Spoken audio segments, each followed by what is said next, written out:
ಮನೆಯ ಮಗಳಿವಳು ನಮ್ಮ ಪುಣ್ಯವತಿ. ವಾರದಲ್ಲಿ ಒಂದು ದಿವಸ ಉಪವಾಸ ಇದ್ದರೆ ಆರೋಗ್ಯಕ್ಕೆ ತುಂಬ ಒಳ್ಳೆಯದು. ಅಯ್ಯೋ, ಈ ಮನೇಲಿ ಒಂದೇ ಒಂದಿನ ಉಪವಾಸ ಮಾಡಿದ್ದಕ್ಕೆ ನನಗೆ ಸಾಕಾಗಿ ಹೋಗಿದೆ. ಇನ್ನು ಈ ಅಮ್ಮಾಜಿ ವಾರಕ್ಕೊಂದಿನ ಉಪವಾಸ ಅಂದರೆ ಅಷ್ಟೇ ನನ್ನ ಕತೆ. ಮೊದಲೆಲ್ಲ ವಾರದಲ್ಲಿ ಒಂದು ಉಪವಾಸ ಇರ್ತಾ ಇದ್ದೆ. ನಾನು ಹಣ್ಣು ಕೂಡ ತಿಂತಾ ಇರಲಿಲ್ಲ, ಬರೀ ನೀರಲ್ಲೇ ಇರ್ತಿದ್ದೆ. ವಯಸ್ಸಾಗ್ತಿದ್ದ ಹಾಗೆ ಎಲ್ಲವೂ ಬಿಟ್ಬಿಟ್ಟೆ.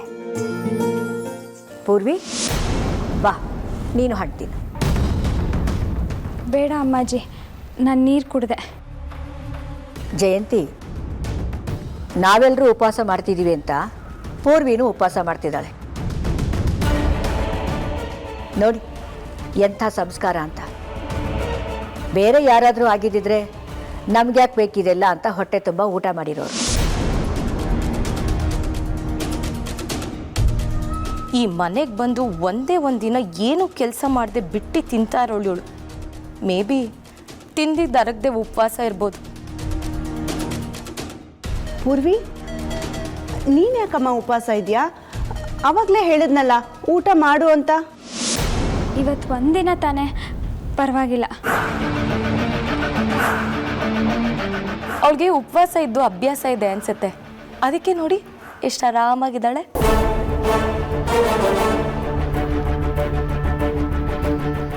ಜಯಂತಿ, ಪದ್ಮಿನಿ ನಂದನೆಲ್ಲಿ ಊಟ ಮಾಡಿದ್ರಾ? ಅಮ್ಮಾಜಿ, ಪದ್ಮಿನಿ ಇನ್ನೂ ಬಂದಿಲ್ಲ. ನಂದನ್ ಬಂದಿದ್ದ, ಮತ್ತೆ ಆಚೆ ಹೋದ.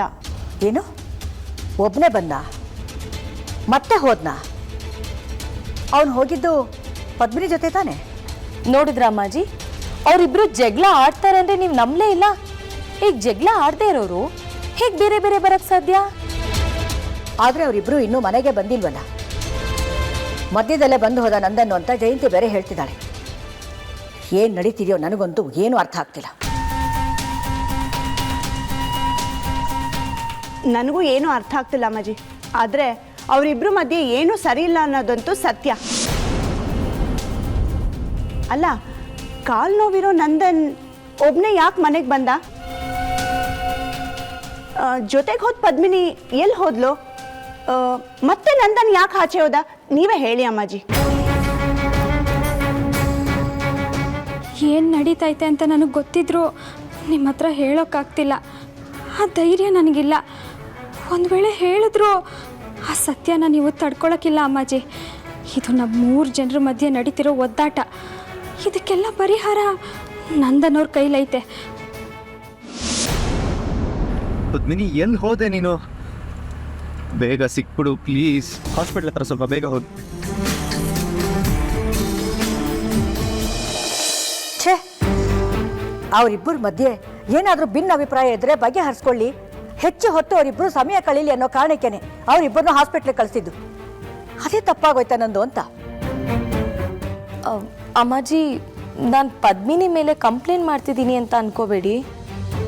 ಪದ್ಮಿನಿ ನಂದನ್ಗೆ ತುಂಬ ಕಿರಿಕಿರಿ ಮಾಡ್ತಾಳೆ. ನಂದನ್ ಅಂತೂ ಖುಷಿಯಾಗಿಲ್ಲ. ಪದ್ಮಿನಿನೇ ಕಿರಿಕಿರಿ ಮಾಡ್ತಿದ್ದಾಳೆ ಅಂತ ಯಾಕೆ ಹೇಳ್ತಾ ಇದೆಯಾ ಚಂಚಲ? ಅದರಲ್ಲಿ ನಮ್ಮ ನಂದಂದು ತಪ್ಪಿರಬಹುದಲ್ವಾ?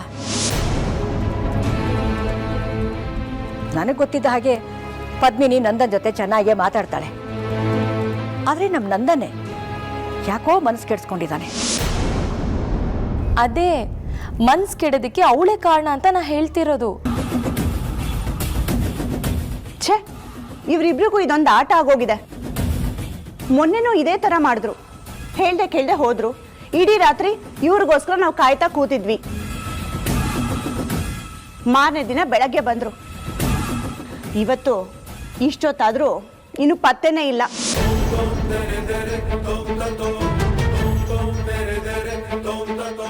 ದೇವ್ರೆ, ಅಕ್ಕ ಮತ್ತು ನಂದನ್ ಅವರು ಎಲ್ಲೇ ಇದ್ದರೂ ಆದಷ್ಟು ಬೇಗ ಮನೆಗೆ ಬರಲಿ. ಬರೋ ಅಷ್ಟರಲ್ಲಿ ಅವರಿಬ್ಬರ ಮಧ್ಯೆ ಇದ್ದ ಮನಸ್ತಾಪ ದೂರ ಆಗಿರಲಿ.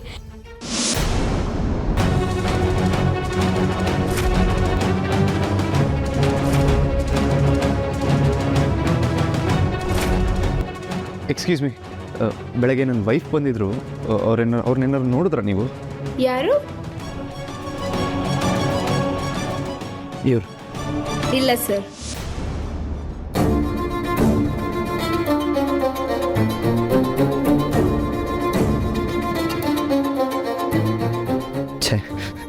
ನಾನು ಪದ್ಮಿನಿನ ತುಂಬ ಬೈದ್ಬಿಟ್ಟೆ, ತುಂಬ ನೋವಾಗಂಗೆ ಮಾತಾಡ್ಬಿಟ್ಟೆ. ಅವಳು ತಪ್ಪೇ ಇಲ್ಲದೆ ಆದರೂ ಅವಳನ್ನ ಅಪರಾಧಿ ಸ್ಥಾನದಲ್ಲಿ ನಿಲ್ಲಿಸ್ಬಿಟ್ಟೆ. ಛೇ, ಪದ್ಮಿನಿ ನನಗೆ ಒಂದು ಸಲ ಸಿಕ್ಬಿಡು.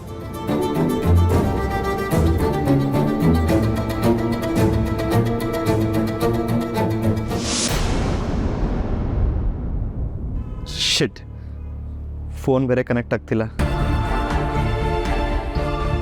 ನಾನು ಬೈದೆ ಅನ್ನೋ ಬೇಜಾರಲ್ಲಿ ನಿಜವಾಗ್ಲೂ ಊರಿಗೇನಾದ್ರು ಹೊರಟ್ಬಿಟ್ಯಾ?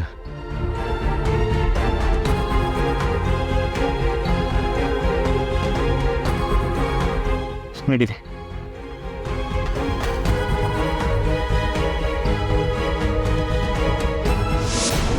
ಸರಿಯಾಗಿ ಕೇಳಿಸ್ಕೊ, ನೀನು ನನ್ನ ಹಿಂದೆ ಬರಬೇಡ. ನನ್ನ ಯಾವ ಕೆಲಸನೂ ನೀನು ಮಾಡ್ಕೊಡ್ಬೇಡ. ಹೊರಟೋಗಿ ನನ್ನ ಜೀವನದಿಂದ. ನಂದನವ್ರೆ, ನನ್ನ ಬಗ್ಗೆ ತಪ್ಪು ತಿಳ್ಕೊಬೇಡಿ. ನಾನು ನಿಮಗೆ ಯಾವ ಮೋಸನೂ ಮಾಡಿಲ್ಲ. ನನ್ನ ನಂಬಿ ದಯವಿಟ್ಟು ನನ್ನ ದೂರ ಮಾಡಬೇಡಿ. ಇಲ್ಲ Padmini, I am sorry Padmini. ನೀನು ಬರೆದಿದ್ದ ಲೆಟ್ರನ್ನ ನಾನು ಇವತ್ತು ನೋಡಿದೆ. ನನಗೀಗೆಲ್ಲ ಅರ್ಥ ಆಗಿದೆ. ನಿಂದೇನು ತಪ್ಪಿಲ್ಲ ಪದ್ಮಿನಿ. ನಿನ್ನ ಅರ್ಥ ಮಾಡ್ಕೊಳ್ತಿರೋ ನನ್ನ ತಪ್ಪು. ತಾನೇ ನಾನೇ ನಾನೇ ನಾನೇ ತಾನೇ ನಾನೇ ನಾನೇ ನಾನೇ ತಾನೇ ನಾನೇ ನಾನೇ ನಾನೇ. ಇವತ್ತು ನಾನು ನಿನ್ನ ದೂರ ಮಾಡಲ್ಲ ಪದ್ಮಿನಿ, ಇವತ್ತು ನೀನು ದೂರ ಮಾಡಲ್ಲ.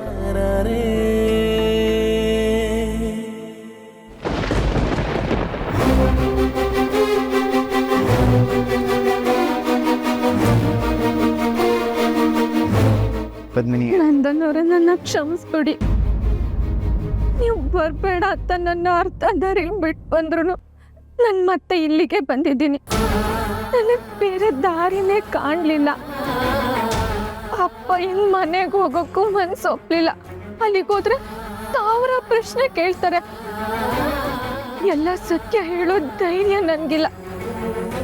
ಮತ್ತೆ ಈ ಮನೆಗೆ ಬರಲಿಲ್ಲ ಅಂದರೆ ಮನೆಯವರೆಲ್ಲ ಕಂಗಾಲಾಗ್ತಾರೆ. ಮೊನ್ನೆ ನಾವಿಬ್ರು ಇಡೀ ರಾತ್ರಿ ಮನೆಗೆ ಬರಲಿಲ್ಲ ಅಂತ ಮನೆಯವರೆಲ್ಲ ಎಷ್ಟು ಗಾಬರಿ ಆಗಿದ್ರು, ನೀವೇ ನೋಡಿದ್ರಲ್ಲ. ಅಮ್ಮಾಜಿ ಬೇರೆ ನನ್ನ ಮೇಲೆ ತುಂಬ ನಂಬಿಕೆ ಇಟ್ಟವ್ರೆ. ಅವ್ರಿಗೊಂದು ಮಾತು ಹೇಳ್ದಲೆ ಹೋಗಕ್ಕೆ ನನ್ನ ಮನಸ್ಸು ಒಪ್ಪಲಿಲ್ಲ. ನಂದನವ್ರೆ,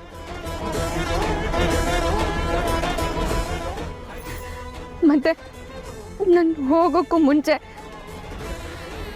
ನನ್ನ ಕರ್ತವ್ಯನ ಮುಗಿಸೇ ಹೋಗಬೇಕು ಅಂತ ನಿರ್ಧಾರ ಮಾಡಿದೆ. ನೀವು ನನಗೆ ಎಷ್ಟೇ ಬೈದ್ರು, ಚುಚ್ಚು ಮಾತಾಡಿದ್ರು, ಇಲ್ಲಿಗೆ ಬರೋಣ ಅಂತ ಬಂದ್ಬಿಟ್ಟೆ. ನಿಮ್ಗೆಲ್ಲ ಸತ್ಯ ಅರ್ಥ ಮಾಡಿ ನಾನು ಇಲ್ಲಿಂದ ಹೋಗೋದು. ಅಲ್ಲಿ ತನಕ ನೀವು ನನ್ನ ಆಚೆ ಹತ್ತಿದ್ರು ನಾನು ಇಲ್ಲಿಂದ ಹೋಗೋಕ್ಕಿಲ್ಲ.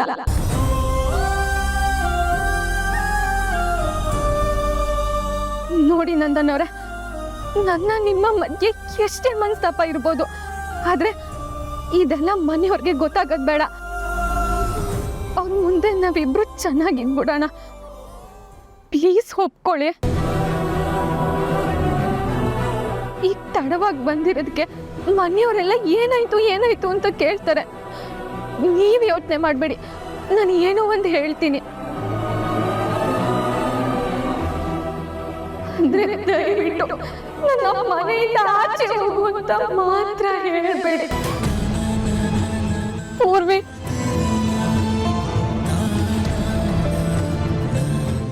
ಅಕ್ಕ ಏನಾಯ್ತೆ? ಯಾಕೆ ಅಳ್ತಿದ್ಯಾ? ಯಾಕೆ ಪೂರ್ವಿ, ನನ್ನ ಜೀವನ ಹಿಂಗಾಗೋಯ್ತು.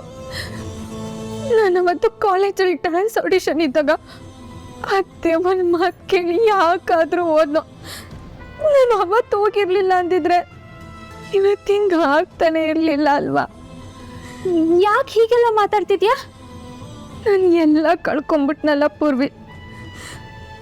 ಆ ಕಡೆ ಡ್ಯಾನ್ಸ್ನೇ ಮಾಡ್ತೀನಿ ಅಂತ ಪಟ್ಟು ಹಿಡ್ದು ನನ್ನ ಕನಸಿನ ದಾರಿಯಿಂದ ಹೋಗಿದ್ರೆ ಎಲ್ಲ ಸರಿ ಇರ್ತಿತ್ತೇನೋ. ಆದರೆ ಡ್ಯಾನ್ಸ್ಗಿಂತ ಅಪ್ಪ ಏನು ಖುಷಿ, ನಂದನ್ನೋರ್ ಪ್ರೀತಿ ಹೆಚ್ಚು ಅಂತ ಅದಕ್ಕೆ ಬೆಲೆ ಕೊಟ್ಟು ನನ್ನ ಕನಸನ್ನ ಕೈ ಬಿಟ್ಟೆ. ಆದರೆ ಅದೇ ಅಪ್ಪಯ್ಯಂಗೋಸ್ಕರ, ಅದೇ ನಂದನ್ನೋರ್ ಪ್ರೀತಿಗೋಸ್ಕರ ಮತ್ತೆ ಅದೇ ಡ್ಯಾನ್ಸ್ ಹಿಂದೆ ಹೋದೆ. ಅದೇ ನನಗೆ ತಪ್ಪು ಹೆಜ್ಜೆ ಆಗೋಯ್ತಲ್ವಾ.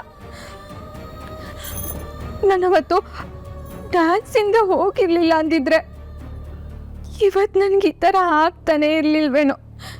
ಈಗ ನೋಡು, ನಾನೇ ಸರ್ವಸ್ವ ಅಂತ ಪ್ರೀತಿ ಮಾಡ್ತಿದ್ದ ನಂದನ್ನೋಡ್ ಪ್ರೀತಿನೇ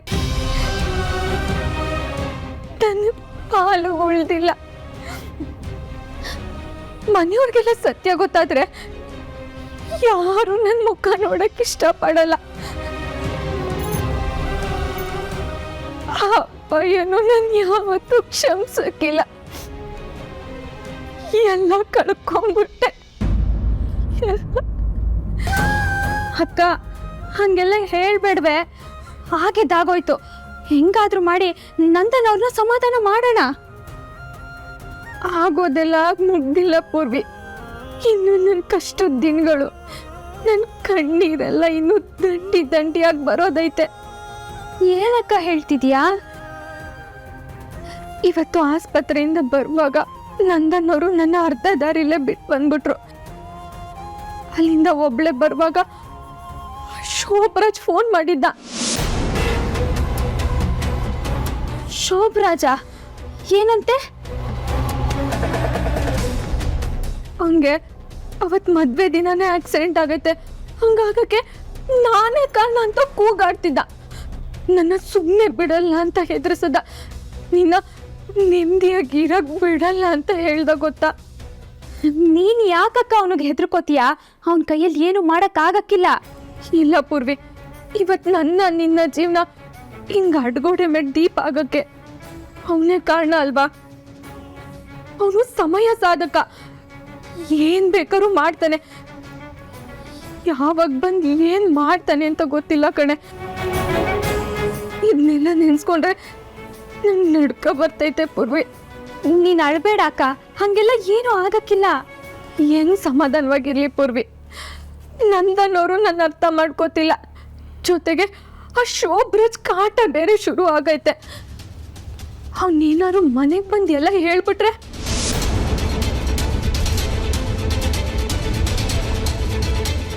ನಂದನ್ನವ್ರಿಗೆ ಸತ್ಯ ಗೊತ್ತಾಗೆ ಈ ಪರಿಸ್ಥಿತಿ ಹಿಂಗೈತೆ.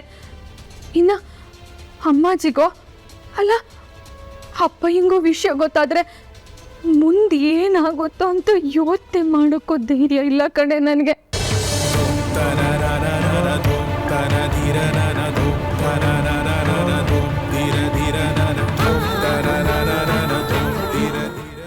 ಯಾಕೆ ಅವರ ಈ ಥರ ಅಗ್ನಿ ಪರೀಕ್ಷೆ ಮಾಡ್ತಾನೆ ಇದೆಯಾ? ನಮ್ಮ ಅಕ್ಕನಿಗೆ ನೆಮ್ಮದಿ ಕೊಡಬಾರ್ದು ಅಂತ ನಿರ್ಧಾರ ಮಾಡಿಬಿಟ್ಟಿದ್ಯಾ ನೀನು?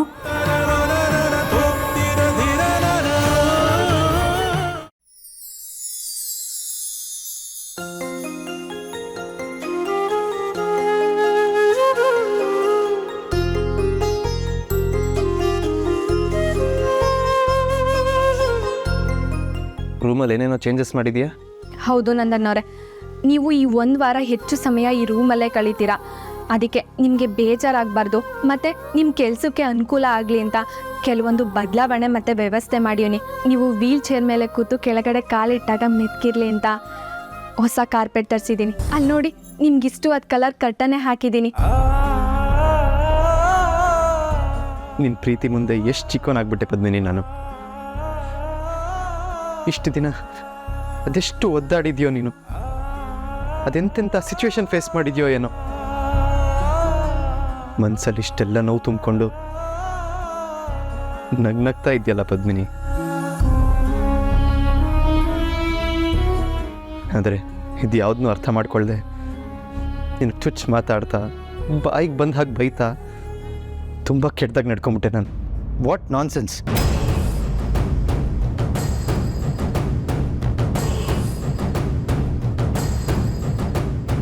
ಇಷ್ಟಕ್ಕೂ ನೀನು ಯಾಕೆ ಇದನ್ನೆಲ್ಲ ಮಾಡ್ತಿದ್ಯಾ? ಒಂದ್ಸಲ ಹೇಳಿದ್ರೆ ಅರ್ಥ ಆಗಲ್ವಾ? ಅಷ್ಟು ಹೇಳಿದ್ರು ನಂಗೆ ಇಷ್ಟ ಆಗದೆ ಇರೋ ಕೆಲಸ ಮಾಡಿ ಯಾಕೆ ಬೈಸ್ಕೋತೀಯಾ? ಯಾಕಂದರೆ ಇದೆಲ್ಲ ನಿಮಗೆ ಮಾಡಿಕೊಡೋದು ನನ್ನ ಕರ್ತವ್ಯ. ನನ್ನ ಪ್ರೀತಿಗೆ ಮೋಸ ಆಯಿತು ಅಂತಷ್ಟೇ ಯೋಚಿಸ್ದೆ ನಾನು. ಅದು ಬಿಟ್ಟು ನಿನಗೆ ಶೋಭರಾಜ್ ಮಾಡಿದ ಮೋಸ, ನಿನ್ನ ಪರಿಸ್ಥಿತಿ ಮಾಡಿದ ಮೋಸನ ನಾನು ಅರ್ಥನೇ ಮಾಡ್ಕೊಳ್ಳಿಲ್ವಲ್ಲ.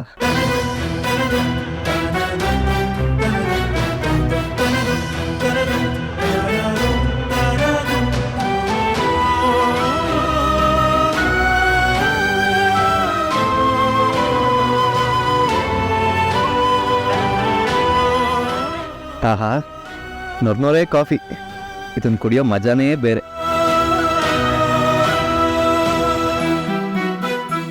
ಪೂರ್ತಿ ತಿಂಡಿ ತಿನ್ಕೊಂಡು ಹೋಗಿ ನನ್ನ ಮೇಲಿರೋ ಕೋಪನ ಊಟ ತಿಂಡಿ ಮೇಲೆ ಯಾಕೆ ತೋರಿಸ್ತೀರಾ? ನಾನು ತಿಂಡಿ ತಿಂದಿದ್ರೆ ನಿನಗೇನು ಕಷ್ಟ? ನಿನ್ನ ಮಧ್ಯೆ ಯಾವ ಸಂಬಂಧನೂ ಇಲ್ಲ. ನೋಡಿ, ನಿಮ್ಮ ಕಾಲಲ್ಲಿ ಹೇರ್ ಲೈನ್ ಫ್ರ್ಯಾಕ್ಚರ್ ಆಗಿದೆ. ಅಯ್ಯೋ, ಐಮ್ ಸಾರಿ ಪದ್ಮಿನಿ. ಇವತ್ತು ನಾನು ಎಲ್ಲ ತಪ್ಪು ನಿನ್ನ ಹತ್ರ ಕ್ಷಮೆ ಕೇಳಿಬಿಡ್ತೀನಿ. ಇನ್ಯಾವತ್ತೂ ನಿನ್ನ ನೋಯಿಸಲ್ಲ ಪದ್ಮಿನಿ. ನಾನು ನಿಂಗೋಸ್ಕರ ಕಾಯ್ತಾ ಇದ್ದರೆ ನೀನು ಇಲ್ಲಿ ಪುಟ್ಟ ಮಗು ಥರ ಮಲಗಿಬಿಟ್ಟಿದ್ಯಲ್ಲ ಪದ್ಮಿನಿ. ನಿನ್ನ ಜೊತೆ ಮನ್ಸು ಬಿಚ್ಚಿ ಮಾತಾಡಿ ಕ್ಷಮೆ ಕೇಳಿ ಹಗುರ ಆಗ್ಬೇಕಂತ ನಾನಿದ್ರೆ ನೀನು ಬರಲೇ ಇಲ್ವಲ್ಲ. ನೀನೇನಾದರೂ ಬೇಕು ಅಂತ ನನ್ನಿಂದ ದೂರ ಉಳಿತಿದ್ಯಾ? ನಂದೇ ತಪ್ಪು. ನಿಂಗೆ ಇವತ್ತು ನಾನು ತುಂಬ ಬೈದ್ಬಿಟ್ಟೆ. ನಡು ರಸ್ತೆಯಲ್ಲಿ ನಿನ್ನ ಬಿಟ್ಟು ಬಂದೆ. ಛೇ,